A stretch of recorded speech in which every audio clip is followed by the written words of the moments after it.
items that come before us when they're to be developed. Thank you, Madam Chairperson. The process that we go through today, first thing when they come to me is for a development, the first thing that I have to advise them of is the sewer system. You can't start anything unless you have the wastewater treatment.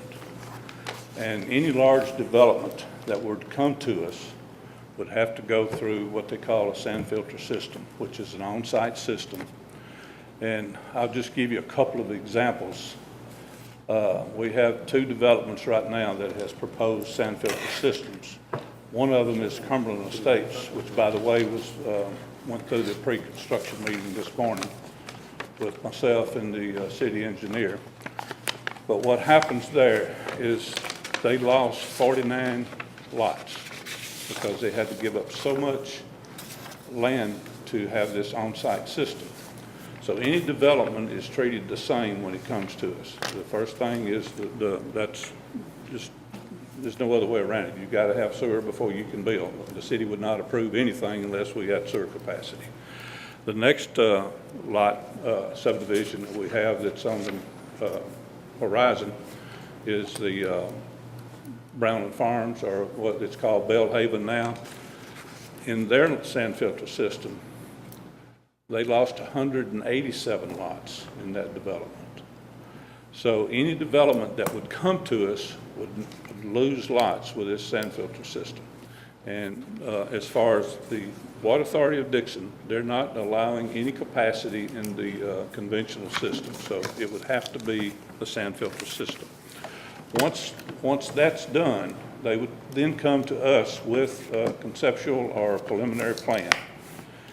And every development is treated the same with all of our regulations the same. Once it goes through that, it goes through what we consider a staff review process. The staff review process includes the city engineer, the codes director, the planning commission chairman, a representative from the police department, a representative from the fire department, a representative from the Water Authority of Dixon, a representative from our city arborist. All of these people are in the room reviewing their plans. And it goes around the room. If they've got any concern with the plans, then it's brought out then. But then it goes back to the engineer to review the entire project. Any concerns that he has, he will send out their concerns, or his concerns, and those same concerns go to the planning commission before it goes to them. Before it goes to any of the planning commissioners, he reviews it. So that's the process that we go through before any development actually comes to the planning commission. And then they look the plans over, and they may see some mistakes or some things they might want to recommend. Let's just say that we do have, I know Mr. Beata's up here, and he brought one to us not too long ago where he had a fence dividing the project. I suggested an evergreen burn to divide the project up from the project next to it, and he agreed to that. So those are the type of things that the planning commission can do, and we can do at staff level. Do y'all have any questions about the process that we go through on any approvals? And I'll go to the zoning change. If there's any zoning changes that has to be done, it goes to the planning commission for their approval, but then it goes to the Board of Commissioners for a first reading, public hearing, and then a final approval. And the Board of Commissioners is the only one that has any rezoning powers in the city. It's the legislative body, and they're the ones that has the zoning requirements. Mr. Crutcher, would you like to read what we found out on the zoning and everything today? Yeah, thank you, Mr. Hall. I had met with Mr. Hall and John Bledsoe today just to get some clarification on the zoning issue, which is what I thought was probably the bigger of the 2 issues presented by citizens at the last BOC meeting, or the public hearing on this particular development. One issue was the master plan and whether or not the plan did or did not exist. And I didn't see that as being as big of an issue as the zoning, so I wanted clarification on that. Specifically, based on allegations that there was a portion of our code that was missing. And I wanted to get some answers as to where that portion of the code was. And what I found out is that the bill that was referenced as missing was actually the entire zoning ordinance, which is that big, thick book. So that's why that bill is not in the actual book of municipal codes. But it does in fact exist. And there should have been notation that in the book of codes, the municipal codes, that referenced the zoning ordinance. And I think there was some difference in the bill number versus the actual, the ordinance number. And so that was the issue. That's ordinance number, what number's on that, 444, I think? You would have to let me get my glasses. Ordinance number 444. Yeah, ordinance number 444. So it was referenced that the bill was missing. The bill's not missing. It's the actual ordinance 444, which is the entire zoning ordinance. So that addresses that issue. The other question is how did the development, the Meadows of Fairview, change from R3 to RM12, and whether or not that was done properly.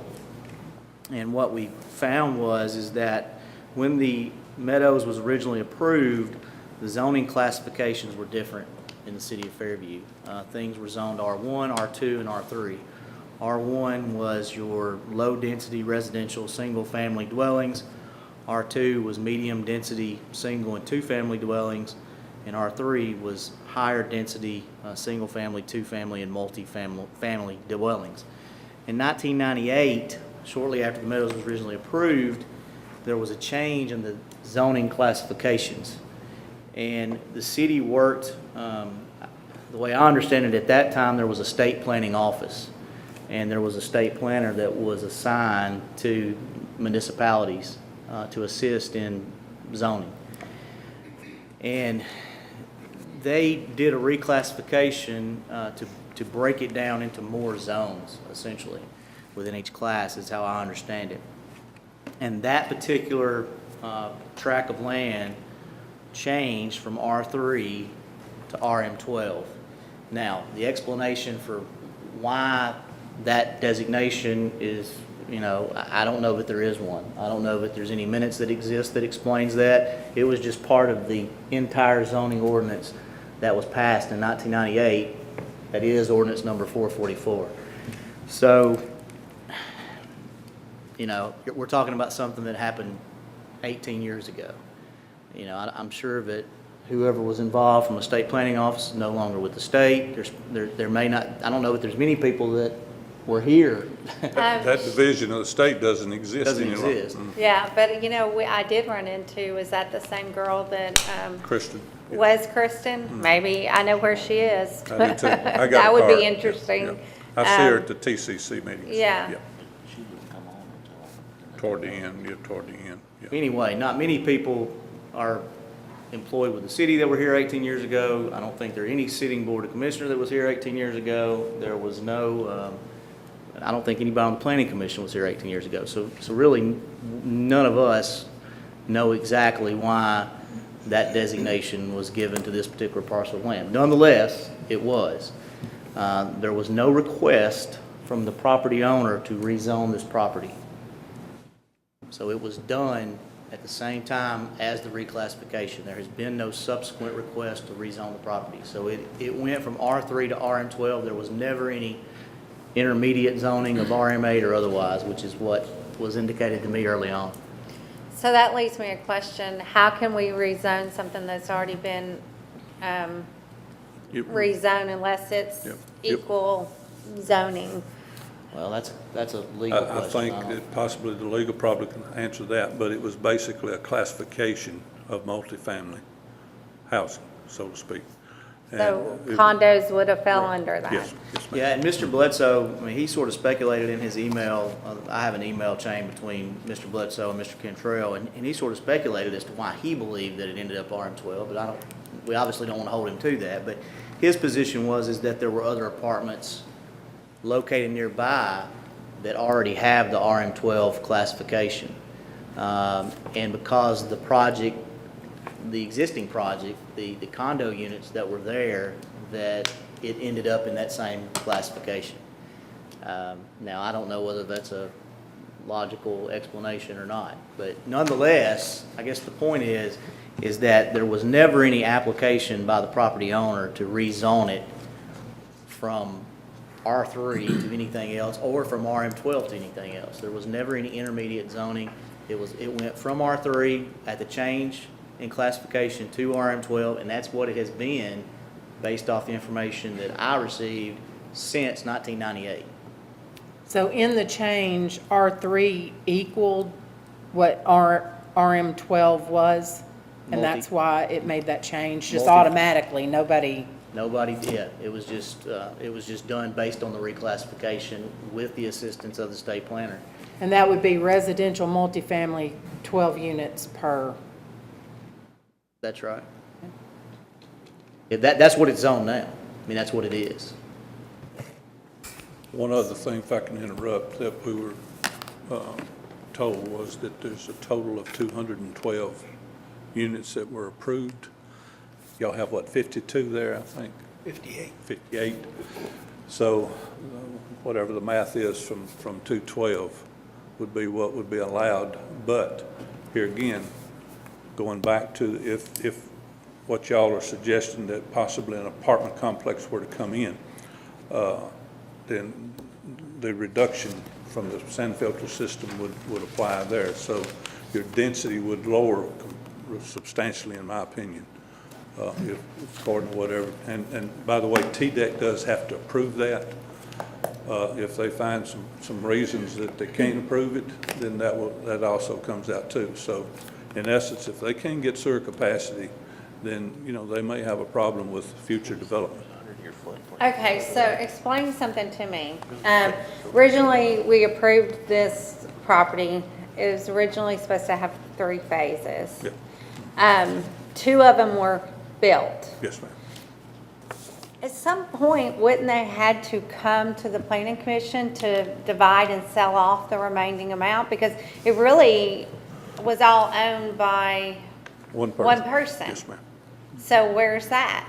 How can they even sell it? Well, that's a good question there. I think I'm gonna have to refer to the legal side of that. Larry, you got any opinion on that?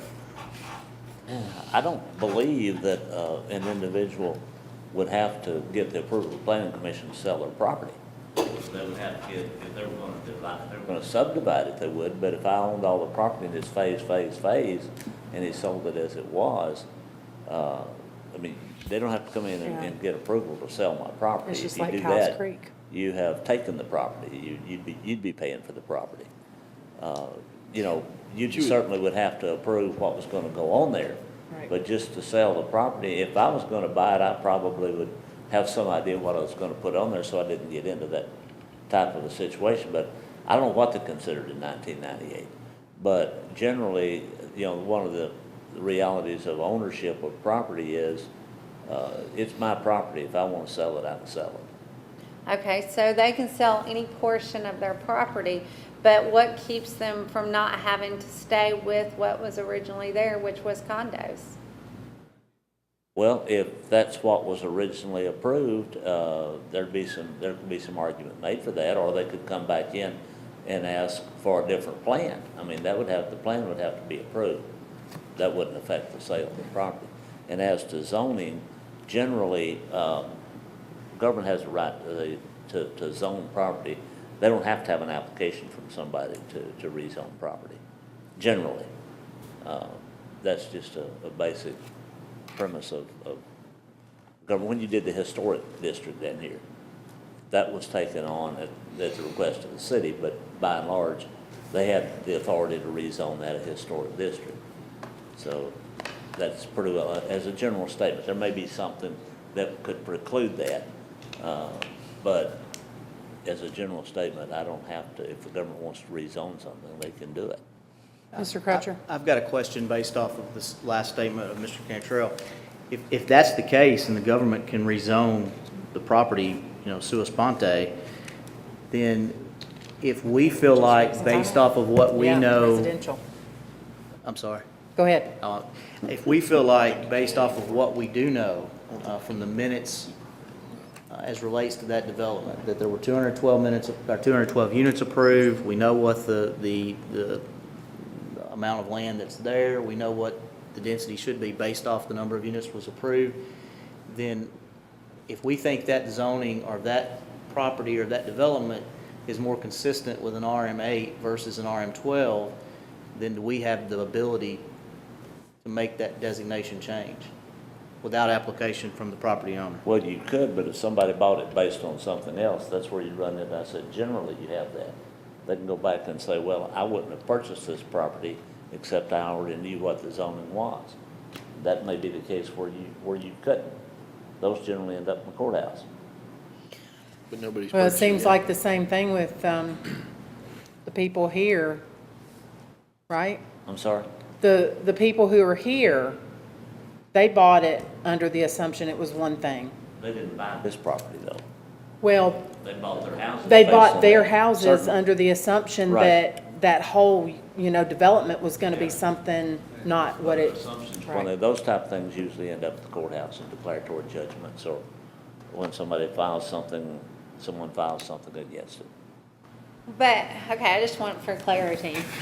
I know what you're gonna say, but let's go ahead and go there. So we can rezone, we don't have to tell anybody anyway. We could do a whole rezoning of, the city however we want to, and there's nothing they can do. Well, no, I said generally they don't. You don't usually rezone the whole city. Well, if we were talking about rezoning the whole, doing a new, plan, town overlay plan. At that time, when they passed the zoning ordinance, I doubt if they rezoned the whole city. I don't know that, but I doubt if every piece of property in the city was rezoned. Well, the classification was changed. Yeah. In 1998, the classification was changed. Right. Now, it might have, And they could change the classification, yes.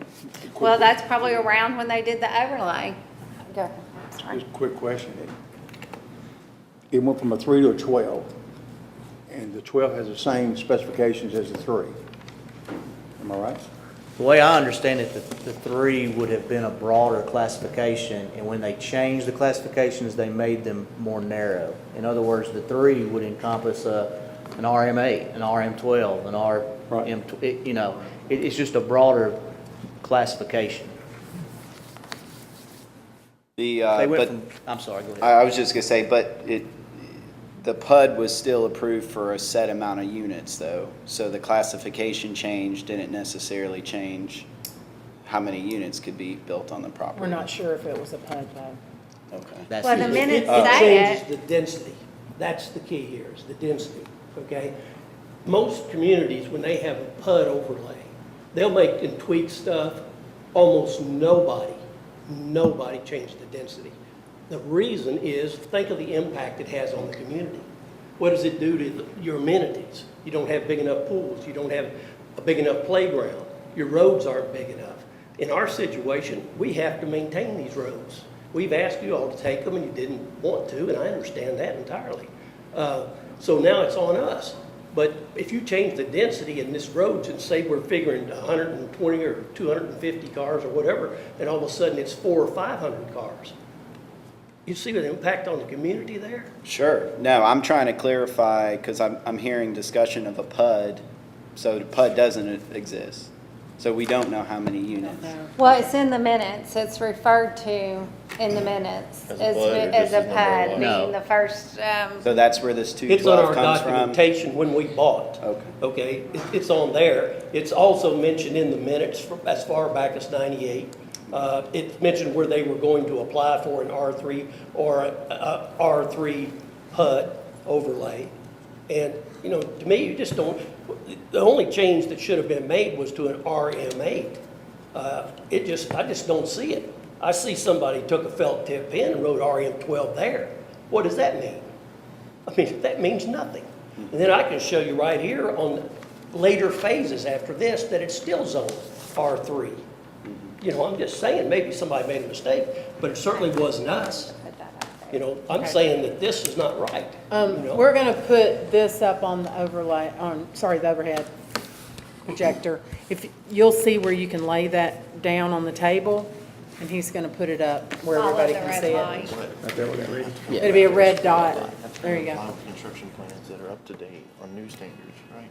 Matter if it's a PUD or not, the next phase 3 would have construction plans. That's not anything to start construction on, even if they're building on. And then who chose RM8, RM12, or whatever? Who chose that? It didn't make sense. I think it's on that one.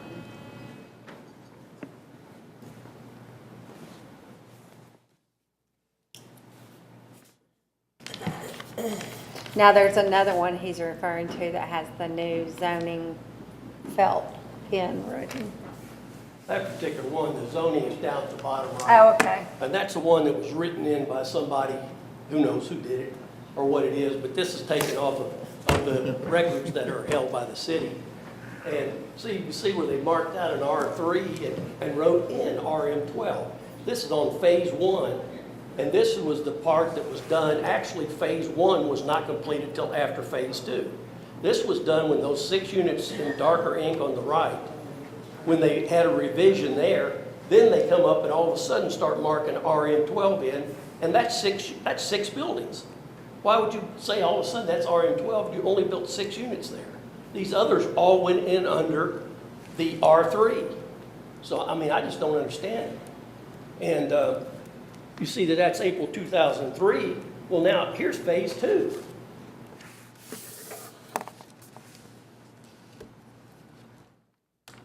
Okay, and this right here, if you look down at the right-hand corner, phase 2, now you already looked at phase 1, it's R3. Now, something's wrong with the way this is being done, okay? And then, now, we're way past all this. We're another, all right, 5 years from there and 3 years from the first one I showed you. And now we're in phase 3.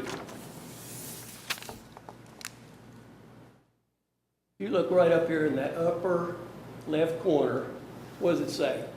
R3, and that's 2006, March. So all of a sudden, I'm saying the only thing that changed this to an RM12 was somebody writing on a piece of paper. That's all that was proven that changed it. Well, and I guess the question is, if the R3 was changed to different designations, how did the choice of RM12 come about versus Well, that's what he said. RM8 versus That's what I'm saying. RM5? How or- did it?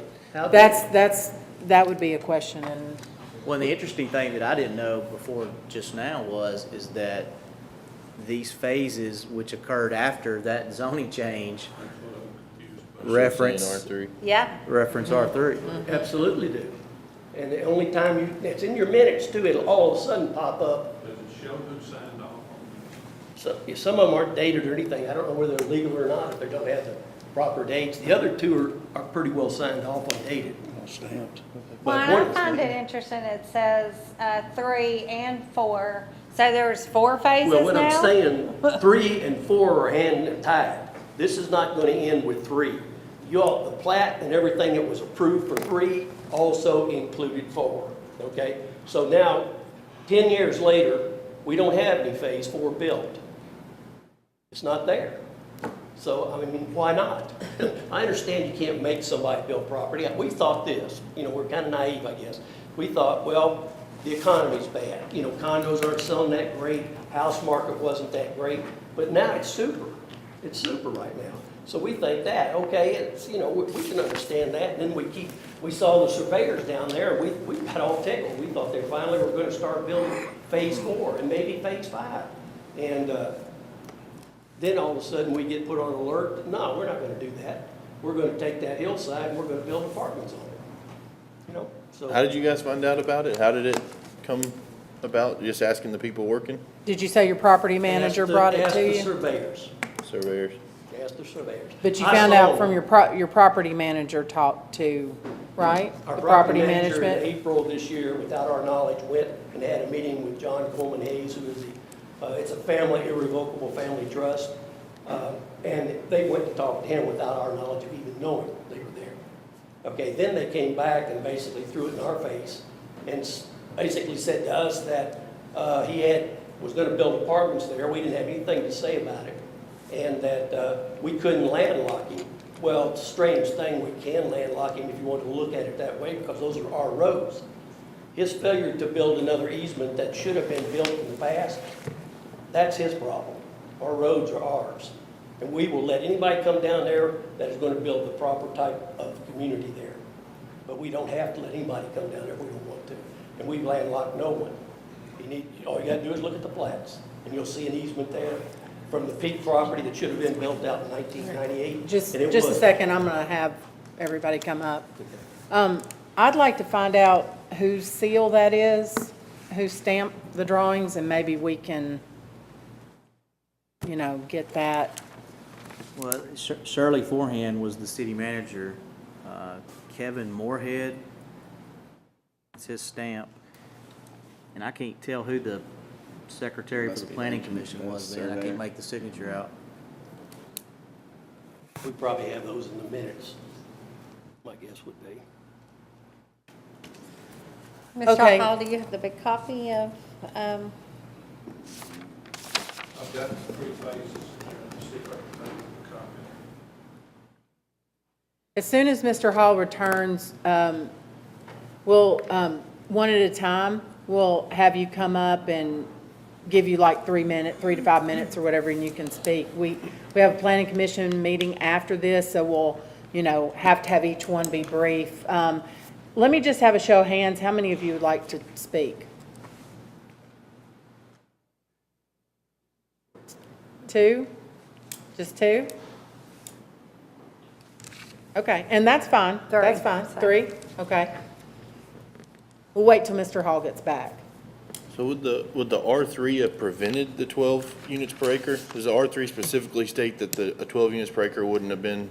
I think if you look back at some of this stuff, I get the impression that we should have been grandfathered in. And here's the reason that whether that's supposed to be there, everything in there, everything points at a density of 8 or less units per acre. I can show you on every plat, I can show you in all your minutes until this crazy zoning change here to an RM12, that everything, the planning commission was very thorough about keeping the density lower. And when we finished phase 2, they had actually brought the density under 7 units per acre. And then all of a sudden, when we popped down and you got phase 3 here, and you're getting 9 units built on 3/4 of an acre, well, that comes out to 12, okay, if you figured a full acre. So all of a sudden, we start doing our research and we're seeing what was this done for? Why was this done? And then you start pulling this stuff up and it just doesn't make sense.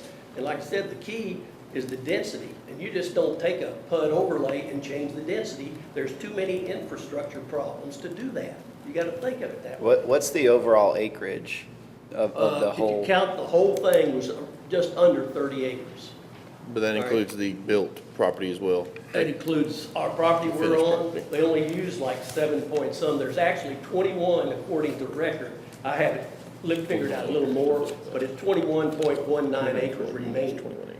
Now, if you built that out, and let's say whatever amount of units, as 8 units per acre, then it would stay with what we are currently built at. If you stay out, if you let it go to 12, and then say, and down the road apartments are built there, you know how many units will be back there?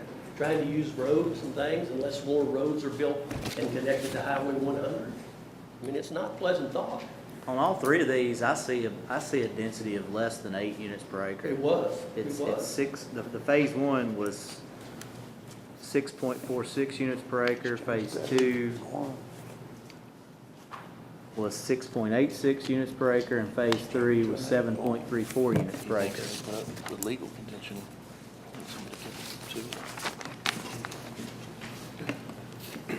No matter what kind of project they build, they'll have to come in front of planning commission and also the board. So even if they decide to finish the condos out, they would have to come back with phase 3 with construction drawings that would meet the new requirements, or at least open for discussion for variances. And so it will have to. One more question.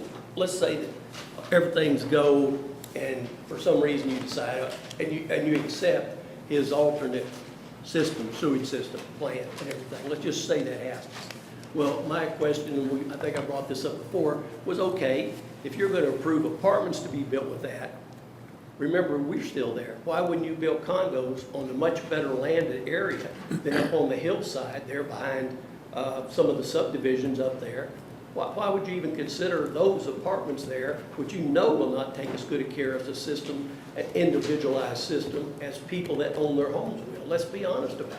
Well, and the Water Authority of Yeah. Dixon County would be the ones to approve that, not the Planning Commission. And it would also have to, the soil would have to be appropriate and perked for something like that to be My understanding approved. is that the potential builders already have that done. And I think I'd look very closely at those that they're presented to. Well, Dixon, there again, Dixon Water Authority would, they would be in, I mean, they would be, have to approve They take that. ownership of this, of the And they take systems, they ownership. operate Yes, it. it does. It goes through, it goes through the state, the same state requirements as our city sewer. It's just the location, instead of a big communal sewer system, it's individualized per parcel. Does So- Dixon Water show any reference of this project? Do they have any knowledge of it? All I've Wayne. seen is the things they showed me. He's got the plat, and he's got the, and like I said, we were served that injunction, like we'd been keeping them from surveying their land or something. And under there, it showed where he had already someone had bought those 11 acres that came up. Then they assigned not only the 11 acres, but all 21 point some acres to a entity that I couldn't find online. It's called Wayfair Apartments. And then at the end, they said they had the intention, following that survey, of buying that property for $825,000 and of building apartments thereon, okay? That's all I can tell you, that's public record. The biggest thing, like Mr. Hall said, the first steps when a development comes in is going to Dixon Water and Sewer to get approval for taps or a sewer plan. And so if Dixon Water and Sewer has nothing on it, then the initial phase is probably, it needs to go through that process, because a lot of projects come into a halt once they meet with Dixon Water and Right. realize that their sewer plans aren't what theirs would be. And all future maintenance of that system belongs to the Water Authority of Dixon. So Okay, they would take over control of that. all right, that's good to know. Yes, sir. And Yeah. in fact, our first one will be this one on Cumberland Estates for the city of Fairview. Okay. And I think it'll be the first one other than one that they have at exit 163 off of the interstate. But this will be the first one in their whole system. So, and we have a tape on that system, and y'all are more than welcome. I don't mind y'all coming in here and let's viewing the makeup, how this system is prepared, how it's made, and the drip fill that they have to have. Y'all are more than welcome to come in and view that system. You have that? Yes, sir. Available? Yes, sir, I have it available. I'll talk to you, and we'll try to set up a time I'd like to see that. Yeah. Shannon, did you ever have a chance to view it yet? I've not, I have it. But anytime y'all want to come in and view it, we'll get the IT person to set it up on the screen, and y'all are more than welcome to come in. Appreciate that. In fact, I still want to have more citizens involved the next time that we do have that presented, because it does relieve your mind that it's being protected and maintained. Okay, before the planning commission begins, we'd like to hear from the citizens. So one at a time, if you'd come up to the podium, give us your name and address, and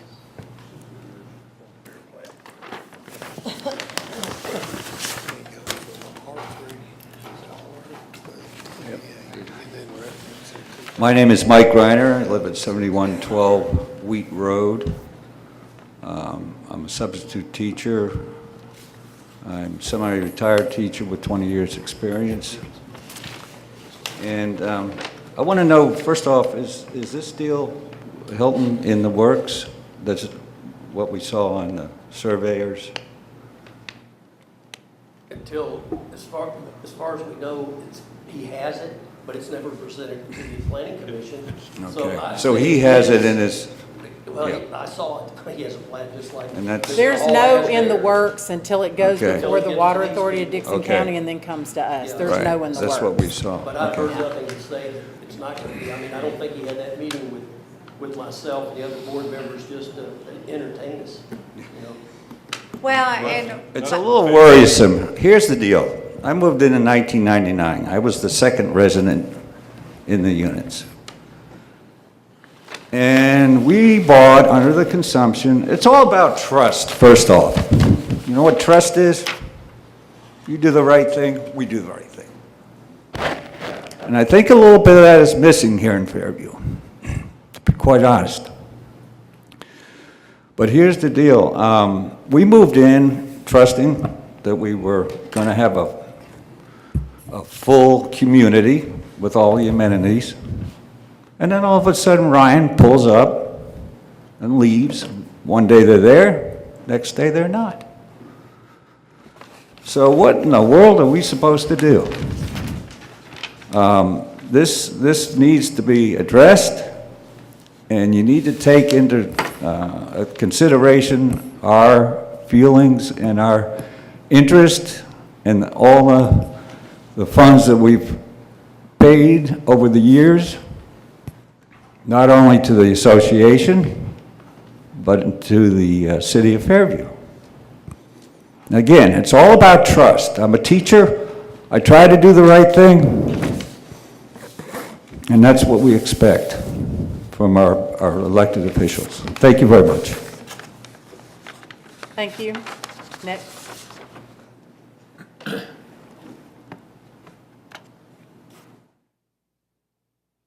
I'm Paul Hotelling. I live at 7105 Birch Park Court. This development directly attaches to our backyard. We were under the impression that that was a wetlands back there. It's part of the 100-year floodplain. We thought that would never be developed. My wife has been there for 13, 14 years now. We've never had a problem until they started clearing all the land. I went around and surveyed all the people that were directly affected by this, people of Birch Park Court, Birch Park Drive, Red Maple Lane. None of them are for a low-income housing unit in their backyard either. I think there's better uses for the land, continuing on with the condominiums, single-family homes. There's other things that can be done. For a city of this size and population, I think we have enough low-income housing that we could use better. There's no regular apartments. Regular apartments would be fine. They'd rent for, I'm sure, $800 to $1,000 a month. I don't have a problem with that. I just don't want any more low-income housing, especially not in my backyard. I'd just like to know one way or the other. If it's going to come, then we have a decision to make on whether we stay or go. I know that the people that have moved in over by us, there's been a ton of work done on homes to bring them up and bring the values up. This won't help it. And those people aren't going to be happy here either. I just think there's a better use for the land and that it should be carefully considered before going ahead and putting in yet another low-income housing unit in this city. That's all I got to say. Thank you. Who would like to speak next?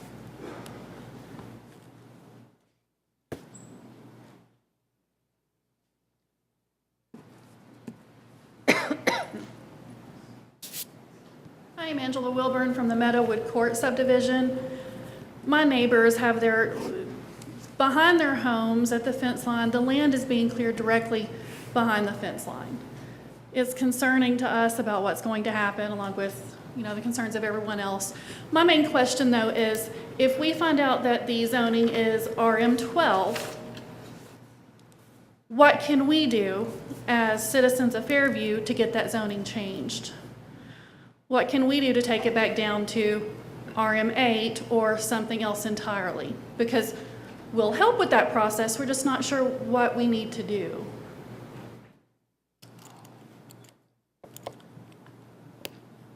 I don't know that, I'll just go, I don't know there's anything, the property owner, since who owns it is probably, there's two things that I think I've learned from tonight's.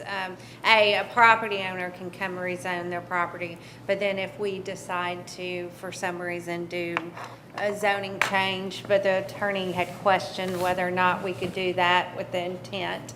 I do think there's some things that we're gonna have to take into consideration because there's such gaps of what was originally perceived and what it is now. And I think there's something we, as a planning commission definitely can take in consideration because everything has to come to the planning commission to get approved. And so I think that, I know the frustration because people have seen these trees drop in, they're concerned, there's alleged meetings, but until they come to the city, that's where we have the problem. But once it's done and it goes through the process, I mean, I think the planning commission, if we could prove the gaps of what it was originally supposed to be, and I don't know how many of you heard, but I almost bought a condo there, and I went in when Ryan Homes had it and they first started, and I remember seeing the layout of the community and what it was going to look like. Now, it may not have been a master plan because we have reason to believe now that it wasn't necessarily required at that time when it started. But I know as citizens and homeowners buying, you were definitely fault in the concept of this was going to be a PUD development. So, I mean, I think it's from our part is we've just got to try to fill in those gaps for you. Because to me, I would be, and I've told everybody that called me, I'd be piping mad if I had bought that condo and it's been changed, and on the third, fourth phase. So there's definitely some holes, and I think we just probably have to try to fill in some of those holes, and the planning commission will have to make that decision when it comes in front of them. Yes, go ahead. I just wanted to advise her that more than likely this has to be the landowner to change the zoning. But you as a citizen, we do have citizens' comments at each, keep in touch with when this is on the agenda. You have 3 or 5 minutes, 3 minutes to come and voice your opinion. So that you can do as a citizen at any time you'd like to do that. So And that has influence with the planning commission as to whether or not the zoning well, you never know. is changed? They've got to follow the regulations is what they've got to do. And if the development follows the regulations, then usually they have to pretty well vote for it. But, if you figured out something that's not following the regulations, then you can let them know that. So, but you as a citizen, you're welcome to be at that podium at any time that we have the citizens' comment phase, okay? Well, and I do think you should come when the rezoning, if they were going to rezone, which I'm not sure they will, because it sounds like it's perceived, what is it, RM12. But they're definitely, there's 3 minutes, but anything in the beginning of any planning commission meeting, you can come. But if anything was zoning, they would have to notify you, which that's another concern, because were these citizens notified when the zoning was changed back then? I think we have an opportunity to correct a situation that may have been done badly back then, and that's, I'd just like that consideration. Well, and the research will be done. Commissioner Crutcher? Thank you. I was just going to say, I've heard 2 ways that property can be rezoned. 1, the property owner can request the rezoning, and 2, the city can rezone property. I'm interested in how we can rezone the property, and I would like to get a legal opinion written based on the facts as we know them, some of which were presented tonight with these 3 phases, where 2 of the 3, or actually all 3, reference R3. And then there's a felt tip pin that marks out R3 on phase 1, which is dated prior to phase 2 and phase 3, and writes in RM12.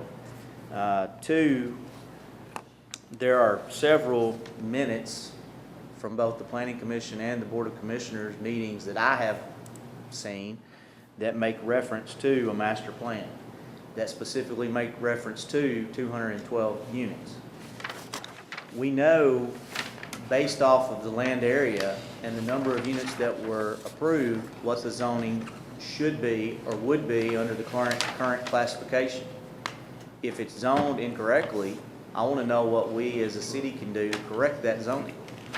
So I'm interested in getting a legal opinion based on the facts as they exist as to what we can do as a city to correctly zone this property. I'm also interested to know how much or what tracts of land surrounding this property are zoned the same, have the same zoning classification.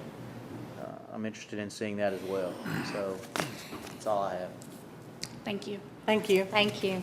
And I don't know that a mark through something and a writing of something down, I mean, is that even legal? Is that, I mean, that bothers me right there, but. Well, it's the fact that Who's next? it still refers to the R3 after the felt tip marker was used in 2001, 2006, when it was changed in 98. Anyone else like to speak?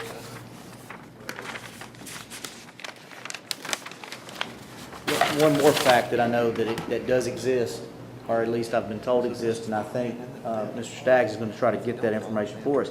There may be deeds that actually make reference to a PUD. And if those deeds exist that make reference to a PUD, then I think we need to see those. Well, this is the master plan with 212 lots. Have you seen this big drawing? I have not seen it. Mr. Hall just brought it up to us. I don't know if you guys want to put it on there, the screen. That shows all 212 lots, a master plan drawing with some better reference. I was under the impression that this didn't exist. So Yeah, that's what we were discussing in the front. I don't know. Ms. Fowler? You have this? Yeah. That's what we've been looking for. Yeah. Do we know what the new guy wants to do? So, Mr. Hall, that is a master development, It's all speculation. just found.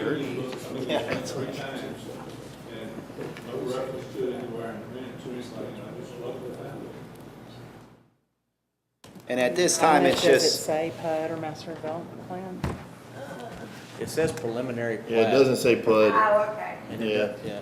Or a preliminary But plat? any revision would have to be brought forth to the planning commission to revise that phase. yeah, we don't know how many new units or anything. We don't have any new information, everything at this point is just speculation on how many units are gonna come or not, or what, so. That's dated 2005, right there, and that shows the 212 lots, and it calls an R12 on the front.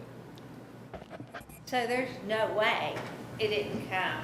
If we have a preliminary and they built, there was one. Well, I think regardless of what may or may not come down the pike in terms of developing that property, we can still get an opinion as to what the zoning should be. Well, that would be, I guess, about 7 units an acre, 30 acres, 212 units, and so it'd be right about 7, so it'd be right in that R8. R8. And I don't know, maybe we have a stance to say, this was the intended use, the RM8 would be the intended RM8. use, Yeah, I and we can think rezone that property. Yeah, I think the fact that a number of units were stated in the minutes, I think, again, a lot of this is gonna be, a Can you- legal manner, Can so. you move that just a little? There we go. And this is another thing, from 1998, state planner, I believe his name was Cooper, mentioned that there had to be 9 elements in order to amend a PUD. And actually, they refused to do any amending to the property on Cox Pike at that time, unless they met those 9 requirements. Well, we just went through something similar, and we were told, absolutely, you cannot amend the PUD. So unless something's changed, we were told you can't do Right, you anything. can't amend the PUD. So technically, if there was a PUD, it can't be amended. The PUD stays, if we can find that that's an original PUD, and we can find documentation on it, the PUD is the lifetime of the development. Right, and even if it's sold, the new owner has to adhere to what was approved. Go ahead, thank you. I'm Don Lampton. I live at 7404 Rice Court. And when I put my hard-earned money down, I was of the opinion that it would be extending the same type of buildings. And I did I did have a hard life and hard time getting the money, but I don't want to see no low income in my backyard after I've worked and paid for the condo, and it's just, not only would it ruin us, it's gonna ruin the city. You can figure on that, the schools, whatever. Thank you. Thank you. Who's next? We have about 5 minutes. Does anyone else want to speak? The lady back, okay. That's it. Yeah, I think we should wrap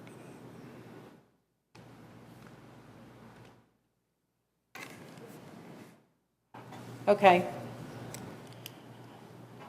Well, I guess in wrapping this up, we will be doing investigation, but also just remember that, you know, whatever a development has to come before the planning commission and before the staff.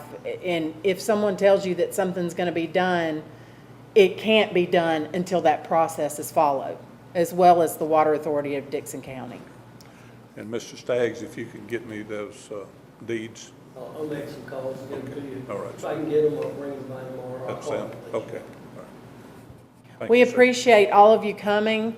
We take very seriously every citizen and their property and what goes on in the city of Fairview. And we want you to know that we will, we will do what we can to look into the situation and, keep everybody informed. And we encourage you to come and speak when, things come before us, so that we know your opinion and how you feel about things. Thank you. We're going to take a 5-minute recess, and then we'll begin the planning commission for tonight.